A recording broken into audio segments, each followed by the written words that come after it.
c'est assez inattendu, Xavier. On va parler football. foot avec vous. Ben oui. Et vous nous dites que le terrain de sport n'est pas un terrain d'entente, jeu de mots, entre l'Algérie et le Maroc. Non, là, entre l'Algérie et le Maroc, non, c'est pas ça du tout. Vous vous souvenez, Elisabeth, on se souvient tous de la Coupe du Monde au Qatar, les exploits du Maroc qui avait fait, on voit ces images là sur le terrain, la joie des joueurs après des supporters à Rabat. Ça avait fait la fierté du monde arabe. Et bien aujourd'hui, figurez-vous qu'il y a une autre compétition qui se déroule où les Lions de l'Atlas auraient pu briller à nouveau. Ils l'ont d'ailleurs déjà gagné à 2 reprises. Ça s'appelle la CHAN. C'est le championnat d'Afrique des nations. Mais voilà, cette compétition se déroule en Algérie. Les deux pays ont rompu leurs relations diplomatiques en août 2021 et Alger a fermé son espace aérien aux appareils marocains il y a 1 an et demi. Donc, comme l'espace aérien a été fermé, on a proposé aux Marocains de passer par la Tunisie. Ils ont refusé. Ils ne sont pas allés disputer cette compétition. Donc, la guerre froide entre les deux frères ennemis du Maghreb prend en otage le monde du football. Au cœur de tout cela, le conflit non réglé depuis des décennies, 75, du Sahara occidental. Voilà la carte, cet immense territoire au sud du Maroc, contrôlé aujourd'hui à 80% par le royaume chérifien. Il est toujours revendiqué par les indépendantistes sahraouis du front Polisario. Alger accuse le Maroc de coloniser le peuple sahraoui et abrite à l'intérieur de ses frontières des camps de réfugiés, des combattants aussi, 200 000 Sahraouis, vous voyez ces images de leurs conditions de vie, 200 000 Sahraouis en exil qui vivent de manière très précaire dans ces camps.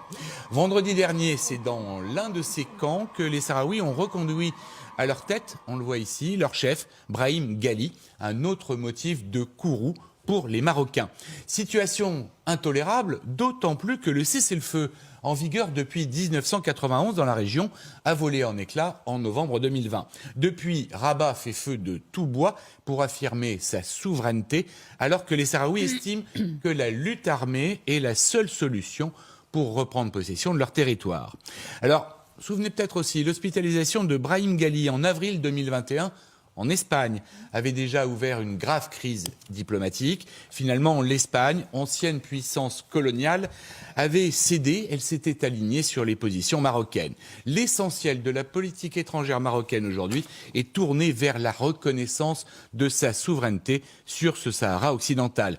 Mais avec la crise énergétique qui sévit dans le monde aujourd'hui, Alger occupe une position de force avec gaz et pétrole. Par exemple, pour la France, la ligne de crête est très étroite entre les deux pays.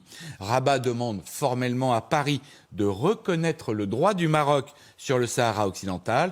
Un pas délicat à franchir sans froisser l'Algérie, évidemment. Alors, le football dans tout ça, me direz-vous? Eh bien, on va y revenir bientôt, puisqu'il va falloir choisir le prochain pays hôte de la Coupe d'Afrique des Nations, la CAN, celle de 2025. Les 2 pays candidats sont, Elisabeth, je vous le donne en mille, le Maroc et l'Algérie. On va en reparler, donc. Je me demande si les images du triomphe marocain, Oui. assez éphémère, mais à la Coupe du Monde, ces images ont été interdites en Algérie. Ah oui? Il me semble. On les a très peu vues, effectivement. On les a très peu vues en Algérie. Parce que donc, c'est pas vraiment... on les revoit ici.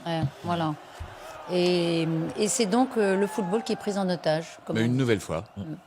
Merci beaucoup, Alors que ça aurait Xavier. pu aider à régler, à apaiser les tensions entre les 2 pays.